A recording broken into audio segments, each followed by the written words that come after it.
ইয়ো শেফালি তুই কোন মুই জ্বর চাই কথা শুনো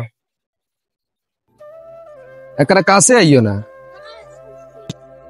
হায় রে শেফালি তোর আজ জীবন ব্যাগ কিছু শেষ করিয়া লাইছি তুই আয়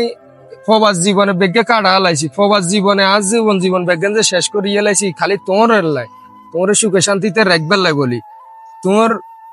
আর হুজ্জি গুণের একটা মানুষের মতো মানুষ করবে আর তুমি মাঝপথে আসি আমার বন্ধু রফিকের লগে তুমি চলে যাও আর ডিভোর্স দিয়ে এটা কোনো কথা হইলো আমি তোমাকে সত্যিই ভালোবাসতাম কিন্তু তুমি আমার ভালোবাসাটা বুঝতে পারো নাই কারণ ভুলটা আমারই ছিল স্বপ্নটা একান্ত আমিই দেখেছিলাম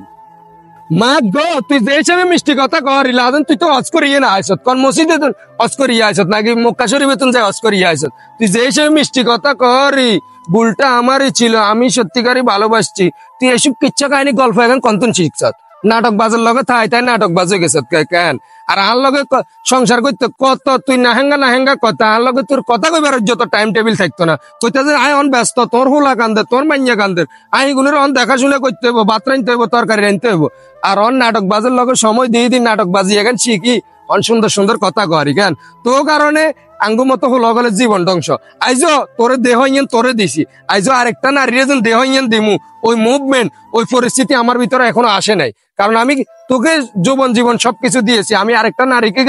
যে যৌবন জীবন আমি দিমু কিন্তু ওইটা আমার ভিতরে ওই স্বপ্নটা এখনো আসতেছে না তোরা তো সেকেন্ডে মহিলারা কেমনে যে দেহ আরেকজনকে দিয়ে দিতে পারস আমি এটাই মাথা আসে না কারণ আমরা পুরুষেরা দেহর পাগল না আমরা পুরুষেরা হচ্ছি ভালোবাসার পাগল কিন্তু আমরা দেহকে যদি ভালোবাসতাম তাহলে দেখো আমাদের মতো অনেকগুলা মুরব্বী চ্যানেলের লোক আছে পুরুষ আছে দেখা গেছে 50 বছর 60 বছর 70 বছর সংসার করে কিন্তু তারপরও ছেড়ে দেওয়ার নাম লয় না আর তোমরা নারীরা একটু ভুল হইলে আমাদের মতো ছেলেদের সংসার সাজানো সংসার ভেঙে দিয়ে তোমরা অন্য পুরুষে আসক্ত হয়ে যাও কি তুই রোডের পে কাগরে কি আর কেউ কমানি কর তোর ঠান্ডার কথা কই দে তুই তো না জানারা কমানি কর রোডের পে কাগরাই কি তুই কি আর নষ্ট মাইলা মনে করছ নাকি তোরা ভালো কথা না কইয়ে তুই তোরা এত সাতরি কিনলে তো সেটা না তুই রোডের পে এখন কিনলে কর আরে তোরা বালা কথা জিগাইয়ে তুই জানে করে এত এখন গল্প শুরু করে দিস গল্প কম না তোমরা পুরুষেরা দাঁত থেকে দাঁতের মর্ম বুঝতো না দাঁত পড়ে গেলে তো আন্টি সাহেব হ্যাঁ এই সময় যে সময় সাধারণ সংসার আসলে এই সময় দাঁতের মর্ম বুঝো না এই সময় তো দাঁত কি জিনিস এটা বুঝো না এখন বাইরে চলে গেছে তারপরে মায়া বুঝর হ্যাঁ তো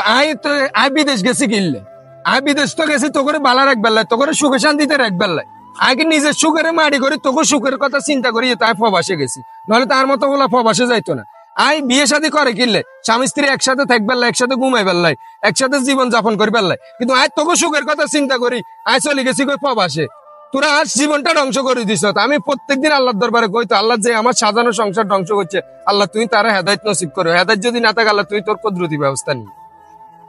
পয়সা যাও তোর লোক তো আমার লোক ডিভোর্স হয়ে গেছে অন্ত তুই এত কথা কইবার কাম নাই তুই তার হাতে যাও আর হাতে যাই মানে হাতে তোর বালা মতে চালাননি হাতে তো বলে তোর হরু গাড়াচ্ছে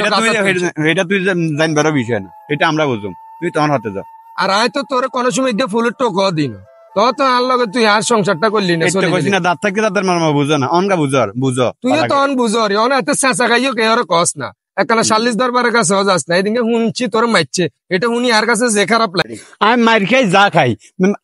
আর স্বামী এলে সুখে আছি এটা তো তুই জানবার বিষয় না তোর লোক তো আমার ডিভোর্স হয়ে গেছে তুই এটা জানবার বিষয় না তুই তোর হাতে যাও আমি মার খাই মরি যাই এত সংসারে আয় থাকুম তোরা এমনি আগের সংসারে থাকতে তো করে উনি শুনে না জানাও হরের সংসারে গেলে চেঁচা খাইয়ে তোরা চুপ করি তা জানে হুজুর হয়ে চল সিয়ন কন্টে চল তুই খারাপ লাগে আবার আমার মার খাবার বেলা বলেছ অন রোডের পে আপনার আর হারাইছে বাজার করবে অনগা ইয়ে আর টাইম পাস করার এত কথা কইতে মারতাম না মার খাই দূর খাই যা খাই আমি ইয়ে আছি শেষ তুই তোর হাতে যাও আমি হাতে যাই বাবু যা আল্লাহর হালা